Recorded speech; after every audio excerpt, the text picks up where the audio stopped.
We open in a hallway on Skoroko Station. A hallway that leads to the office of Dr. Yelena Winter, a scientific researcher of the Radiant Council.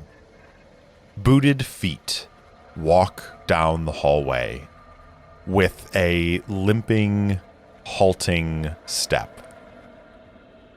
The figure walking down the hallway reaches the door that leads into Dr. Winter's office and enters a code. The door slides open, and Dr. Winter looks up.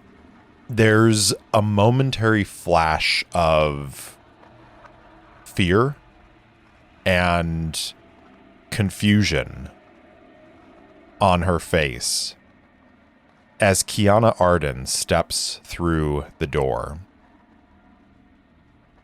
Arden walks with a limp, her face still bruised and swollen. She crosses to stand in front of Dr. Winter's desk, and she places a hand on the iron sword at her side. And she says, "Dr. Winter, I know you helped her escape. Tell me where she went." Dr. Winter looks around, perhaps hoping that Commander Volkov accompanied Kiana Arden, but there is no one else here. Finally, Dr. Winter says, I'm sorry. I don't know where she went. She held me at sword point and forced me to help her. I'm just a researcher." Arden looks down at her and says, "I highly doubt that, Doctor. You're Radiant Council. You have contacts throughout Veiled Rest. Others of your researcher friends who've gone into hiding. Just like you were in hiding until I found you. Tell me where she went now." Again, Dr. Winter shakes her head and says, "I'm sorry, I cannot help you. I don't know. She didn't tell me where she was going. She just took supplies and left." Arden smiles, and it's a grisly sight. And she slowly draws out her sword. And she says, "Dr. Winter, I tire of this conversation.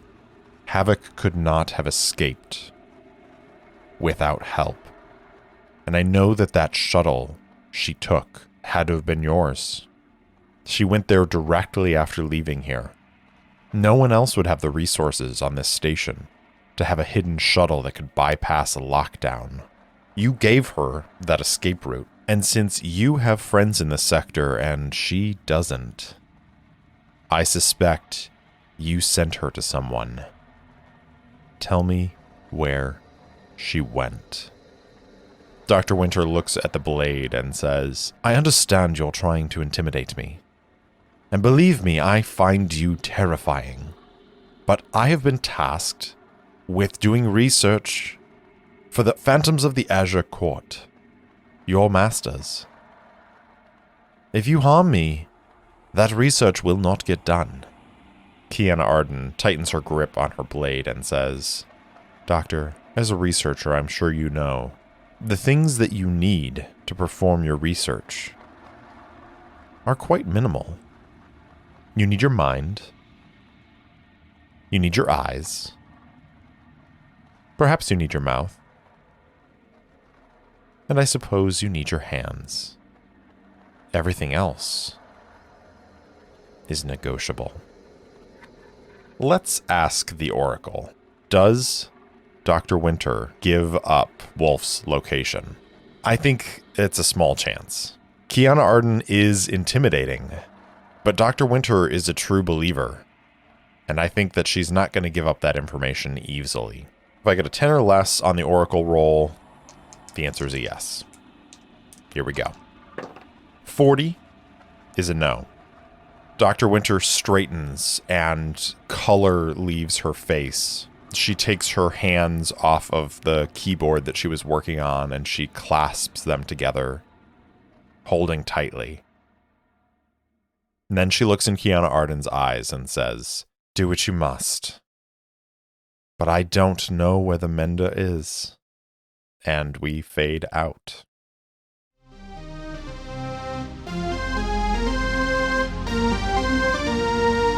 Welcome back for another episode of Errant Adventures, the solo actual play podcast where stories are told at the speed of dice. With me, Steve Morrison, your game master and solo player. Now come on, let's grab the dice and see where our story goes.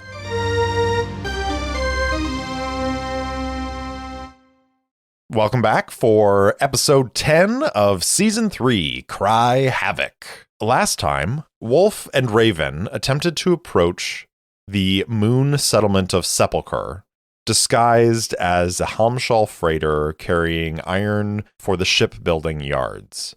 They were challenged by an Azure Court patrol, and Wolfe was unable to convince them to let the ship pass unchecked. They agreed to perform an inspection upon landing because of the urgent need for the supplies. During transit to the moon's surface, Raven pulls out some fancy flying and evades the patrol ship while Valkyrie once again changes the ship's identity to a ship called the Phantom. The ship gets a little banged up after a race through a canyon, but they escape the notice of the patrol ship and are able to land on Sepulchre. Wolfe goes to a bar called Purgatory and meets with Vagabond, who offers to put her in contact with a group of smugglers called the Syndicate of the Infinite Ravens. Her contact, Quickdraw, tells Wolfe that he wants to help, but that nothing in the forge is free. He needs her help getting something from the Ascendancy Vault in orbit.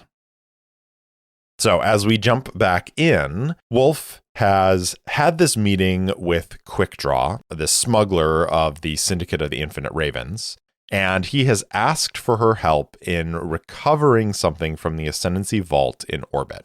She understands that she really has no choice but to say yes, so she agrees. Quickdraw says, "Well, that's great. I've got some contacts to make. Don't go anywhere. I'll let you know when we're ready to go. Sound good?" To which Wolfe says, "Don't see that I have any choice, but yes, sounds good." And she is going to return to the Dead Reckoning and wait for Quickdraw to contact her. So while she is waiting, let's take a look at where we are sitting for our vows, for our health and spirit tracks, and all that good stuff. So we're currently on a vow of find out what's going on with Dr. Winter and help out. It is a formidable vow, and I think we can actually mark some progress here because, we kind of went through a bunch to get to Sepulchre and to find this contact, and we are moving forward with the helping out Dr. Winter. So we're going to mark one box of progress on our formidable vow, and then let's take a look at our tracks. So we're sitting at 6 momentum. We've got a health of 4, which is pretty good right now. Wolfe sitting at a spirit of 1 and a supply of 1. I think I want to try and bump those up. Let's see how much time we have as Wolfe is waiting for Quickdraw to reach out. I'm going to go ahead and roll, I think, on the supply first as she heads back to the ship. Maybe she's going to stop off in a market and try to replenish some of the supplies on the ship. So this will be bartering, which is unfortunate because that involves heart, which Wolfe only has a heart of 1. So she is going to go into a market. She's going to find a stall. She's going to try and barter. I think she's got some of these like iron ingot currency that she carries around with her, and she is trying to barter for some supplies. So let's go ahead and roll D6 plus 1 against our challenge dice. 4 on the action score, 4 and an 8 on the challenge dice for a miss. But I think I need this supply before we move into whatever's going to happen with the vault. So I'm going to burn my 6 momentum and turn this into a weak hit. So as above, but you must first deal with a cost, complication, or demand. Envision the nature of this obstacle. I don't necessarily want to belabor this. So I think what I'm going to do is I'm going to say that the costs or complication here is just that Quickdraw is going to get in contact faster than she expects. So by the time she gets back to the ship, she is going to already have a message from Quickdraw. And I think that means that she's not going to have time to sort of rest and mentally prepare. So we're not going to get a roll on bumping up the spirit. But we can go ahead and resolve the success for the resupply. And for that, we're going to just take +2 supply. So that takes us up to 3 supply, which is pretty okay. Wolfe returns to the Dead Reckoning with her supplies. And she is surprised to find that there is a communication from Quickdraw. All right, Havoc. I've talked to my contact, and he is heading out in the morning for this Ascendancy Vault. You and I are going to go along with to make sure that everything goes smoothly. I'll make sure we've got the right papers, so you don't have to do anything other than just meet me at the coordinates. And we'll get to work. See you in the morning. Quickdraw out. Wolfe looks around and I think realizes that she's not going to have time for much more than just to sleep. She talks to Raven, brings Raven up to speed on what's going on, and then tucks in for the night and goes to sleep. The following morning, Wolfe wakes. She dresses in her normal suit and belts on her iron sword and her laser pistol. She says farewell to Raven and Valkyrie. She's leaving Raven behind on the Dead Reckoning just in case they need to make a quick getaway on the ship. And Wolfe makes her way to the coordinates to meet with Quickdraw. She finds Quickdraw standing outside of a small shuttle. With him is a man with a stubbly beard and darker toned skin who is carrying a pack over his shoulder with all sorts of gear in it that would be appropriate for delving a vault. And noticeably, he is carrying no weapons. Quickdraw, standing there with a cigar in his mouth, smoking, turns and says, Havoc, good morning. It's a good day for a little heist, wouldn't you say?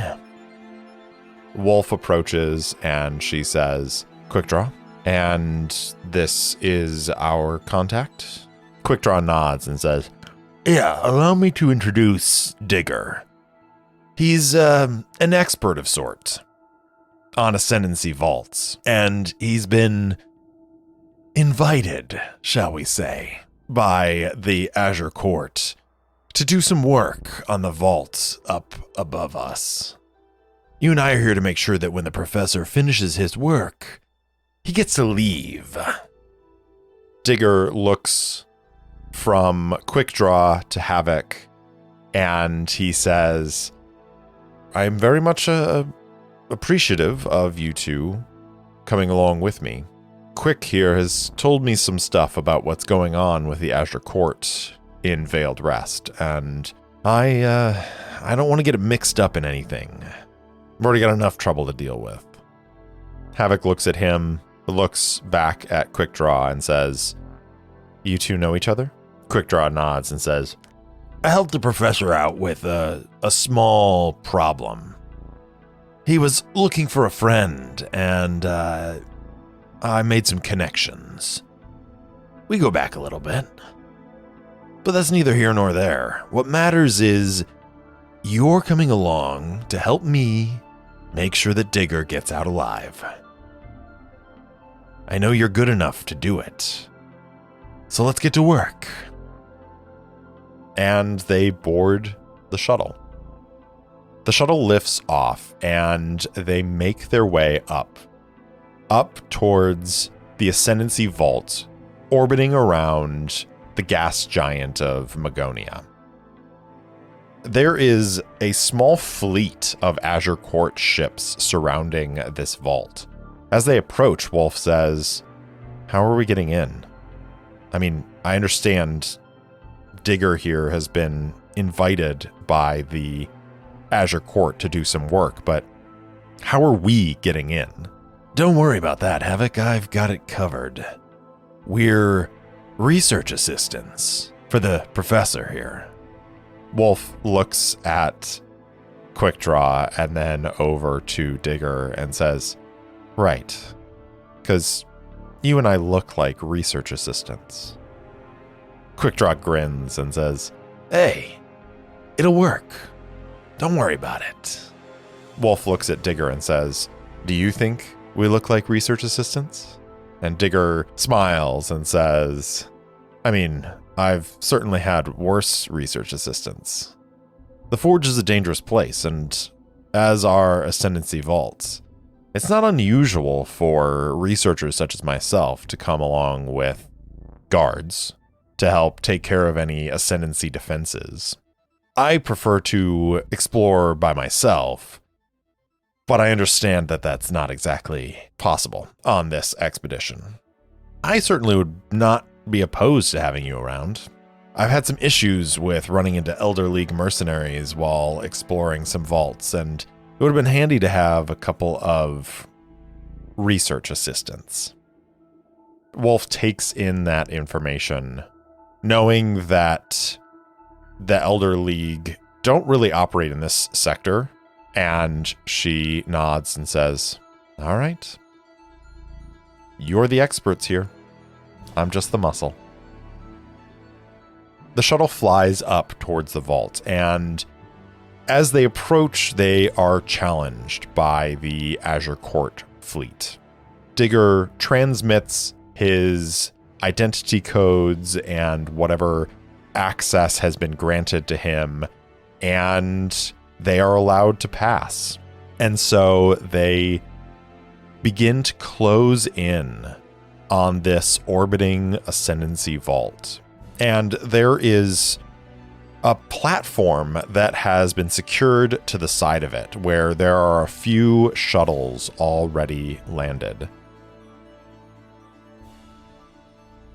The three of them suit up in their environmental suits, and the shuttle lands on that platform.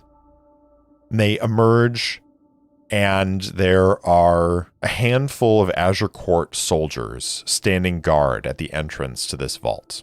They approach, and Digger offers up 3 ident cards. The guards scan them, look over them, and then nod, handing them back and stepping aside as Digger, Quickdraw, and Havoc enter the Ascendancy vault. And now, a mid-roll ad break. We'll be back to the adventure in just a moment. I'd like you to join me on a journey into danger and mystery. Are you looking for an action and intrigue-packed solo RPG podcast? One that tells a compelling story and then pulls back the curtain. The Lone Adventurer is split 50-50. Half is a dramatic audiobook-style story set in a dark fantasy magitech world, and half is a step-by-step guide. A guide to how the drama has been created, how solo RPGs work, and how you can create solo adventures of your own. M. Guns gave this review: I have listened to a few different iterations of fantasy storytelling, and this one rates at the top along with Me, Myself and I. And Mr. Pizzle had this to say: Carl has really knocked it out of the park with this one. Amazing production, and pulls you into the story right off the bat. You can find The Lone Adventurer on the podcatcher of your choice, on YouTube, or at theloneadventurer.podbean.com. The adventure is just getting started. I hope you'll join me. It is time to set up a progress track. So we're going to say this is Explore the Magonia Vault. And I don't want to belabor it too much, so I'm just going to set it as a dangerous expedition, because we've got the right information to get into it, and we've got an expert who is leading the way. And so I don't think that this is necessarily an incredibly difficult expedition. But there certainly are some complications that could arise if things start to go sour. So we're going to explore the Magonia Vault, and that is going to be a dangerous expedition. So let's go ahead and roll on some tables to determine some things about this vault here. What is the scale of the vault? 34. Typical site of limited scope. So it is a sizable orbital space, but maybe not all of it is explorable at this point. So what does it look like? I like the idea of it being almost obelisk shaped. So I'm not even going to roll on the shape oracle because I like that idea. I like that picture in my head of it being like this almost iron obelisk that is hovering and orbiting in space around Magonia. Take one outer first look. 19. Cavernous opening. So this platform that has been attached to the side of it where these shuttles have landed are right in front of this massive door that rises up at least like 10, 15, 20 meters. And the door slides open slowly as Digger enters a sequence that Wolfe doesn't quite catch.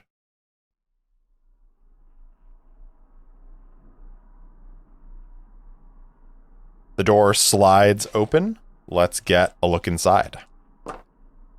23. Deteriorating spaces. So this is an old vault, as all Ascendancy vaults are, and it appears as though, whether it's time or whether it is maybe the orbit has been degrading for a while, and so there are greater strains of gravity being placed upon it than it was originally designed. Maybe it's not even native to Magonia, to this system. Maybe it was flying through the system and got caught in the pull of this planet. So for whatever reason, this vault itself seems like it is degrading. And should we roll and see what the purpose for this vault was? That'll help us determine how we want to explore it. 58. Preservation of an ancient intelligence. That is a theme in my version of the Forge. Valkyrie is an ascendant AI. In my first season with the Tarquins, there were a bunch of ascendant AIs that came up. And so of course, the thing that Quick Draw is after is this ascendant AI. And we know that Wolfe has some complicated thoughts about ascendancy AIs and how they are treated and their purpose in the Forge. So that could lead to some conflict later on. But for now, it's time to start exploring this vault. When you trailblaze a route through perilous space, journey over hazardous terrain, or survey a mysterious site, give the expedition a name and a rank. Done and done. Then for each segment of the expedition, envision your approach. Move at speed, roll plus edge. Keep under the radar, roll plus shadow. Stay vigilant, roll plus wits. So I think as they enter this vault and the cavernous opening, the door slides open, and there are definitely Azure Court guards that are like watching them as this happens. The three of them pass into the vault and they see these dark, almost like iron fused with obsidian hallways that seem to be decaying. There are cracks running throughout the hallway. And maybe there are sections where pieces of the walls have fallen away. And much like other vaults that people have explored throughout the Forge, there are vast open spaces in between the rooms, the passageways of this vault. And so we're going to begin our expedition by staying vigilant. We're going to be looking around, and in the fiction, I think Digger is leading this expedition because he is the one that has the experience. But because this season is about Wolfe, I'm going to roll as Wolfe. So we're going to roll plus wits, and this represents Wolfe looking around, surveying their surroundings, searching out threats, and trying to generally keep herself and these other two alive as they make their way through the vault. So here we go. Rolling plus wits. See what happens. 4 on the action score, 2 and a 7 on the challenge dice for a weak hit. So on a weak hit, we reach a waypoint, but the progress costs us. So we have to choose one. Suffer costs en route, make a suffer move at -2 or 2 suffer moves at -1, or face a peril at the waypoint. Envision what you encounter. So we're going to mark progress on our dangerous exploration, and let's roll up some interior features. 16 damage or debris, and 75 unintelligible recorded message. So they begin making their way down this hallway, and like I mentioned, like I described before, the walls are cracked, the ceiling is cracked. Maybe there are pieces of the ceiling that have fallen, and it is treacherous to try and make their way through. And I think they walk for maybe 4 or 5 minutes, climbing over debris, making their way down this singular obsidian iron passageway, when all of a sudden this noise comes all around them. The air fills with sound, and it's like, I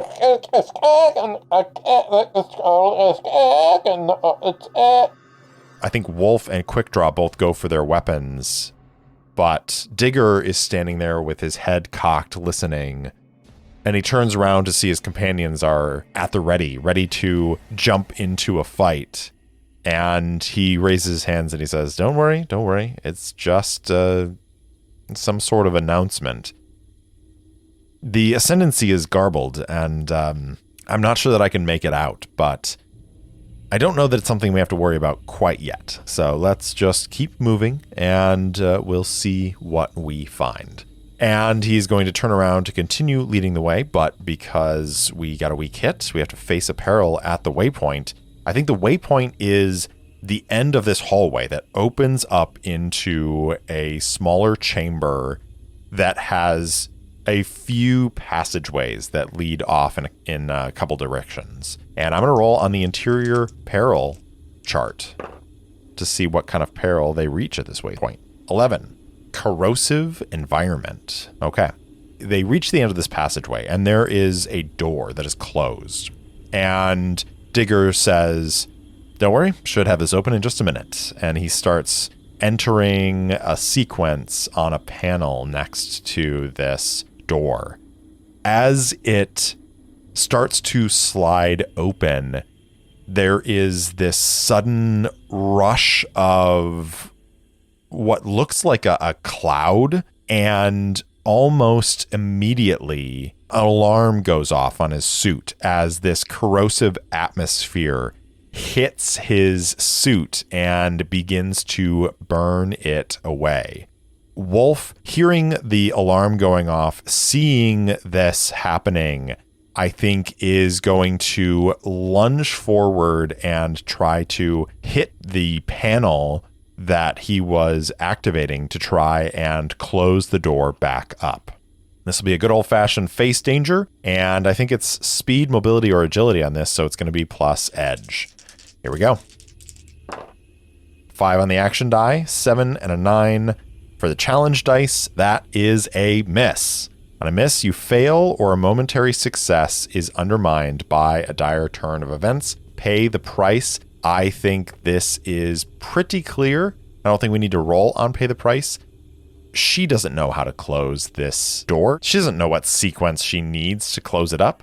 So she dives forward. She tries to enter a sequence, but it does not shut the door. And that wave of gas continues to spread out into this hallway and is going to engulf the three of them. I think we should ask a question here.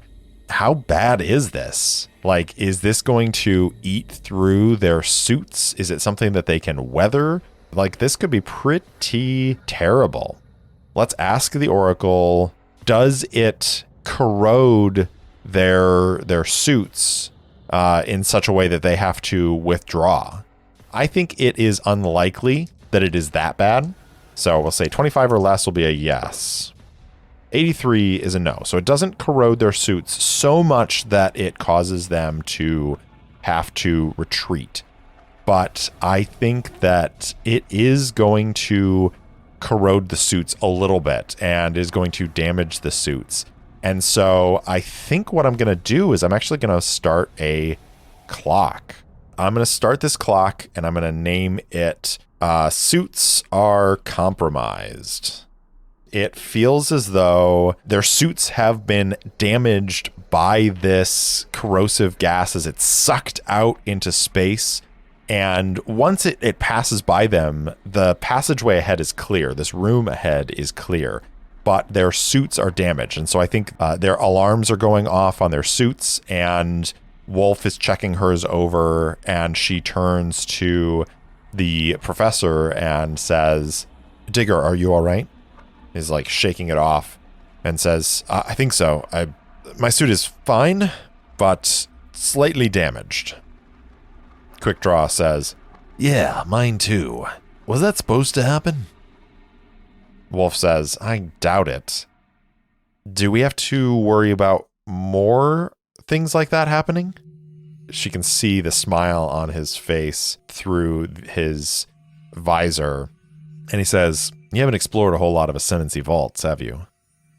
She shakes her head. He says, yeah, all sorts of weird stuff happens inside vaults. This is pretty normal. This is not my first time getting gassed out.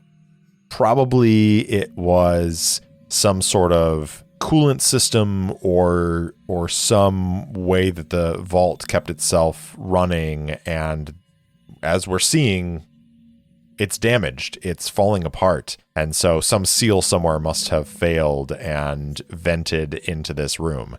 It's possible we won't run into any more, but it's also possible this will happen again. That is the pay the price here. Their suits could be compromised if more bad stuff happens. We'll keep that in mind as we continue on. So they enter this next room, and there are a couple of passageways that lead out of this room. Wolfe, now that they're a little bit further away from the guards, says, so what are we here for anyways? Quick Draw says, that's not part of our deal, Havoc. You're here to make sure the professor gets out alive. You let me worry about what I'm looking for. You just keep an eye on the professor. Havoc says, if you tell me, if you give me some more information, I can help you look for it too. I've got 2 eyes. I can look at 2 things at once. That's a good trick there, Havoc, but now I want you to focus on the professor. And she turns then to the professor and says, what are you looking for, Digger? He shrugs and says, I'm not really sure. Each vault is different. I've seen vaults that are full of wonders, and I've seen vaults that really have nothing in them. The Azure Court called me in because they've not been able to really determine what this vault was for. I think they are hoping it has some sort of weapons or, secret powers or something like that. Usually it's just a bunch of old research. Wolfe says, wonderful. All right, let's keep going. Do you have an idea of which path we should take? Digger says, I like to start with the right one. So we're going to continue, plus wits, staying vigilant. 5 for the action score, 5 and a 6 on the challenge dice. 4, another miss. Waylaid by a crisis or arrive at a waypoint to confront an immediate hardship or threat. Do not mark progress and pay the price. So let's roll up another interior feature. See what our next waypoint looks like. 46 is maze-like passages. Perfect. So they get lost. So they go down this right passageway, and then there are a series of branching passageways, and at every single one, Digger takes the right-hand side. But eventually they come to some sort of like mirrored passage. It's hard to tell if the passages are just looping around on themselves, and it becomes more and more confusing as they go. And what kind of peril do they come face to face with? 33, hazardous path designed for traversal by other beings. This hazardous path, how can we put this together with the maze-like passages? What if the passage that they're walking down reaches a ledge, and then all of a sudden they're faced with the open air, quote unquote, the open air of this vault. They're looking inside this obelisk and they realize they're not in a passageway anymore. They are just looking at the vast interior of this obelisk. Maybe the passageway broke down at some point and has fallen apart.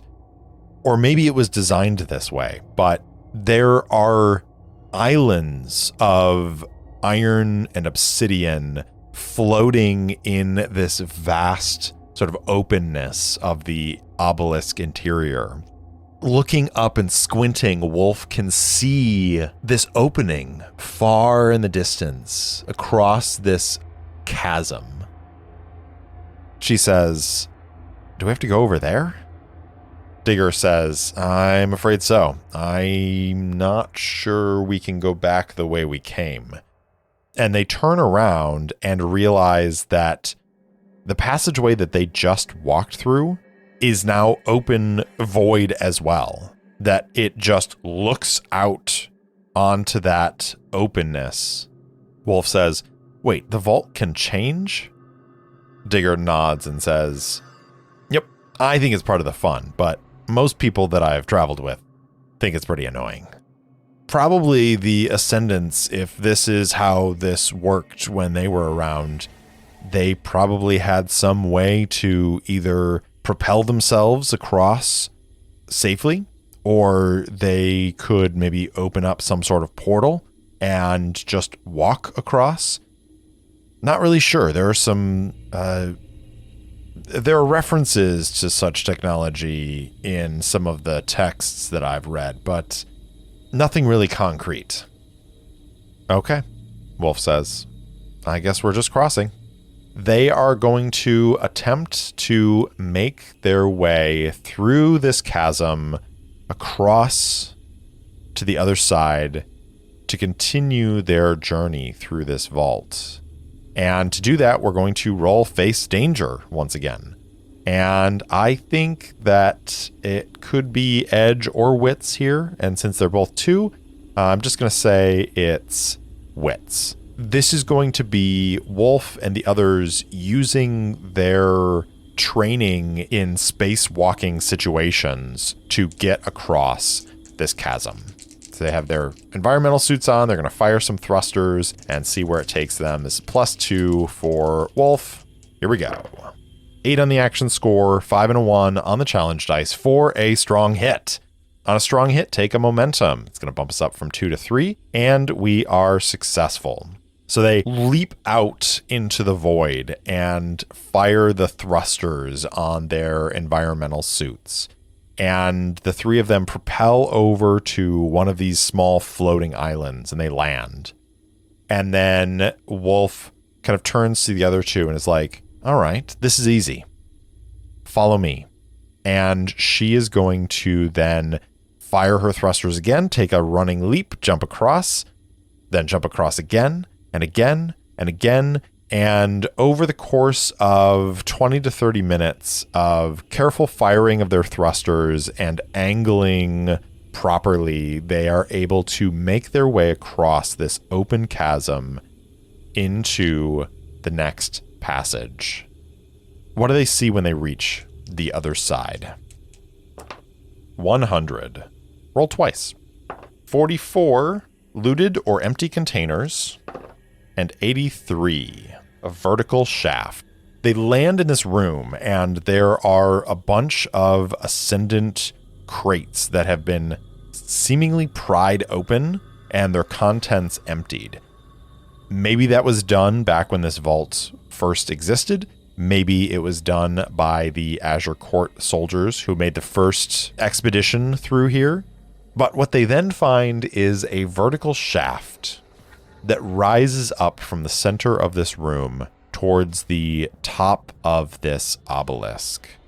Digger kind of looks around at the crates and says, seem to be standard storage crates. Can't really tell what the contents would have been. And then he looks up at that and he says, I bet there was some sort of anti-gravity field that would allow them to send goods up and send goods down. Wonder if I can get that working. And he is going to spend a minute or two trying to get it activated. Is he able to? Let's ask the Oracle. I think it's likely. I feel like he's skilled in this. So 75 or less. 99. Nope. Maybe whatever vented into that first room controlled the power to that particular functionality. So it does not work. So he's like, well, friends, it looks like we're going to have to climb. Wolfe looks up. She pulls some climbing gear out of her pack and says, all right, let's get to it. Thanks for listening to Errant Adventures, and thanks so much to Syrinscape for the lovely ambient sounds and music throughout the episode. If you enjoyed the show, please spread the word, and if you want to support the show directly, leave me a review or buy me a coffee at ko-fi.com/errantadventures. If you want to interact with me, I'm at Errant Solo Pod on Twitter and Instagram, or you can email me at errantsolopod@gmail.com. I also post campaign-related materials on my website, errantadventurespod.com. Thanks again for listening, and I'll see you next time.